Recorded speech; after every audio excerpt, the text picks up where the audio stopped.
murabona za VIP nongeye kubasuhuza cyane. Iyi ni ya podcast yanyu Abavip Podcast iba ku Abavip TV, tuganira ibyo kwiteza imbere business ndetse entrepreneurship. Tuganira ibintu bikeya cyane. Nuvuga ngo niba uri urubyiruko mushaka kwiteza imbere, tuganira ukuntu wakorera amafaranga, wabika amafaranga, ukuntu wakuba amafaranga ahantu hose waburi, niba uri umukozi uri mu ishuri cyangwa se niba uri rwiyemezamirimo. Tukaba rero dushiraho ibiganiro bibiri buri cyumweru kuri YouTube channel yitwa Abavip TV, ariko mwanankurikira kuri Instagram yanjye Coach Gael, kuri Twitter Coach Gael, no kuri TikTok. God bless. Making some notes. None gereka mvuga ukuntu vuba ukuntu kuri each social media platform as nk'umu VIP cyangwa se umuntu ufite business cyangwa se young entrepreneur ushaka gutangira, ukuntu ushobora kwibrandinga kuri izi social media platforms zose. Yes. Urugero LinkedIn ni ahantu umuntu ashobora kujya ushaka kugira connecting n'aba professionals bakomeye, aba CEOs. Hakaba heza cyane niba ufite umushinga cyangwa business ya B2B, ni ukuvuga ngo ufite igikorwa ushaka kugurisha kuki ku yandi ma business. So ni ukuvuga ngo ufite ikintu ushaka kugurisha ku yandi business, LinkedIn ni ahantu hambere uri professional kujya ugapostinga, kandi ni amapost, amafoto n'amavideo gake. Kandi uko niho ba professional ba CEOs bakomeye. Nk'urugero umuntu abanyarikira muri DM muri IG si maso ni benshi cyane, ako umuntu wandichinga out kuri LinkedIn deje iyo mbonye inuza hari ukuntu nyubaha gatoya. You see what I'm saying? Yeah. So that's number. So kuri Instagram and Facebook to me na ahantu ho kujya ufite B2C type of business. B2C ngo ufite ibikorwa cyangwa se ibintu urashaka gucuruza ku bantu. You know, so you are a business, you are giving customers. So ngo ufite nko kundi ufite shop yawe ya telefone cyangwa ufite nuzi ibikorwa urakora cyangwa se uri artist cyangwa se uri video editor, reka ntukorwa twawukora kutu videos n'udufoto branding ushiraho ngaho ko hari abantu benshi bashaka kuza kuri ibi bikorwa kuri Facebook ndetse no kuri Instagram, right? Noneho think about this. TikTok company ishobora kuhajya, ariko ikibazo TikTok hari Gen Z kumanura abana batoye. Nivuga ngo abana bari munsi y'imyaka 20, sino abantu bari companies zishobora kuhajya cyangwa se ukahajya, ariko nuhajya ba creative kugira ngo bafate, you know, kuri utu video duto turi creative ufite amasegonda 5. Ngiye nk'urugero nkunda TikTok ukuntu ipushinga niki cyane, but the problem is ntabwo ujya mbona umwanya ukora ama video ya TikTok. Kuko izi video ntabwo ubundi ziri custom made for TikTok.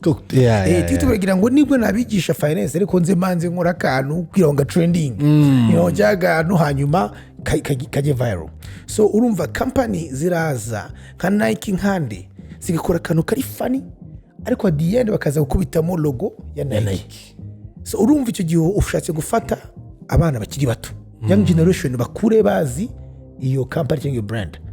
So nivuga ngo niba uri umu artist cyangwa se umuntu ufite iki, TikTok ni ahantu ho kujya gufata ugashira ibintu mu bana. Yes. Abana bakiri bato. Very important.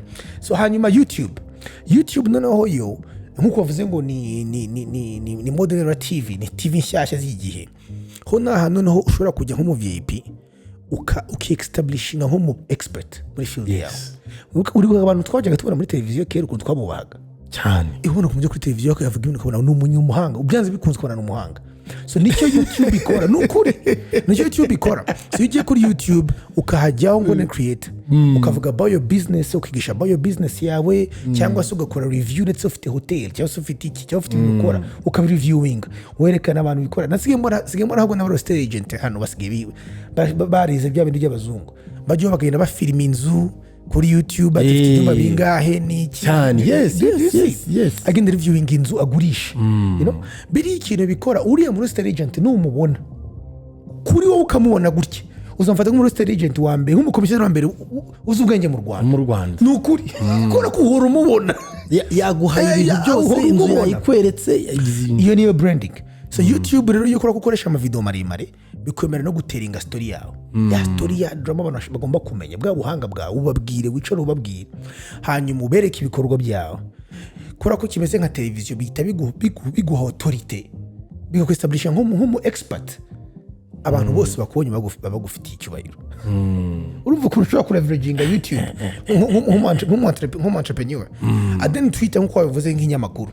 Aho ngaho niho company zigira gutya uzarebe buriya nta drama igiba muri Amerika cyangwa se ikintu cyabaye muri politiki ngo Elon Musk nta commenting cyane bihera muri Twitter muri gihe company ziraza zireba hari ikintu cyo kira trendinga nubwo cyaba kivuye ahandi company nayo igashara igatera minus kuko no bashyushye imitwe bareba barazamuka bakabona comment yatanzwe na company runaka ugatagira gube.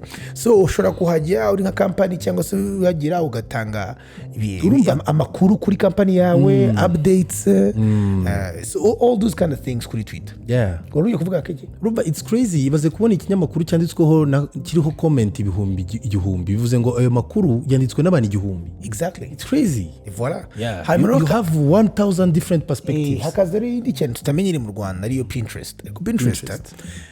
Buriza rebe nk'abantu baba design n'abantu bakora ibi banashaka gutekereza ibintu biri hejuru.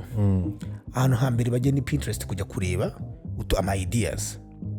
Buriya nk'abantu bafite abantu baba design, abantu ba fashionist, interior designers, home decor abantu nkabiriya. Ufite izo mpano cyangwa se uretse uri umuntu ukora furnitures zindajya tuntu two mu nzu nta hantu heza nko gupostinga nko kuri Pinterest. Kuko abantu baraza no Pinterest ifite nibura akantu gakuryo nawe mbere ndumirwa ushobora gupininga ifoto umuntu ayiclicka yigahita neza imujyana he kuri website yawe akabona ibikorwa byawe kandi hari abantu abantu bari seriye bashaka guhita bagura impamvu ujya kuri Pinterest keri niki nuko ushaka kubona sale yo mu rugo wawe cyane rwose cyangwa ikindi kintu ariko ugasanga nyine abantu bafite amakoti meza ugasanga abantu fashion n'iki byose ntibibuka kugira hehe niyo ujya no kuri IG jya no kuri Pinterest. Pinterest iranagusuggestinga mu bantu bazi ibyo bintu bazamura ibyo bintu. By the way Pinterest nayo isuggestinga neza isuggestinga nka TikTok, it does not care. Nushaka but of course the more you post irakusuggestinga cyane ariko ushobora no gupostinga for the first time for gupostinga ikintu cyiza ufite website iti kuzamura. Nora kandi kantu ngarutse gato kuri YouTube abantu bavuga ngo YouTube bagira ngo YouTube channel bagisaje ngo n'amafaranga.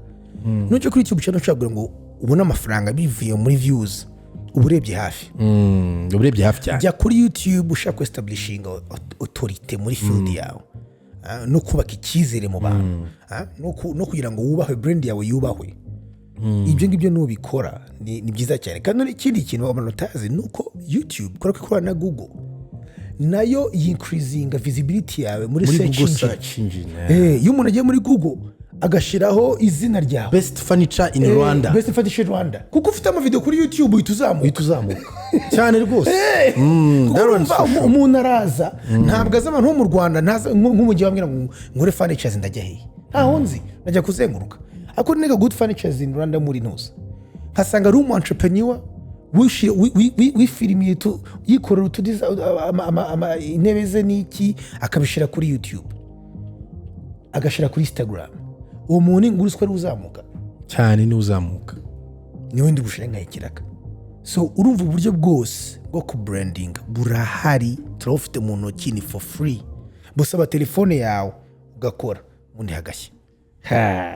Coach tutanze ubwino murabona za VIP nongeye kubasuhuza cyane. Iyi ni ya podcast yanyu Abavip Podcast iba ku Abavip TV tuganira ibyo kwiteza imbere business ndetse na entrepreneurship. Tuganira ibintu bikeya cyane nuvuga ngo ni urubyiruko mushaka kwiteza imbere tuganira ukuntu wakorera amafaranga wabika amafaranga ukuntu wakuba amafaranga ahantu hose waburi niba uri umukozi buri mu ishuri cyangwa se niba uri rwemeza mirimo. Tukaba rero dushiraho ibiganiro bibiri buri cyumweru kuri YouTube channel yitwa Abavip TV ariko mwanankurikira kuri Instagram yanjye Coach Gael, kuri Twitter Coach Gael no kuri TikTok. God bless.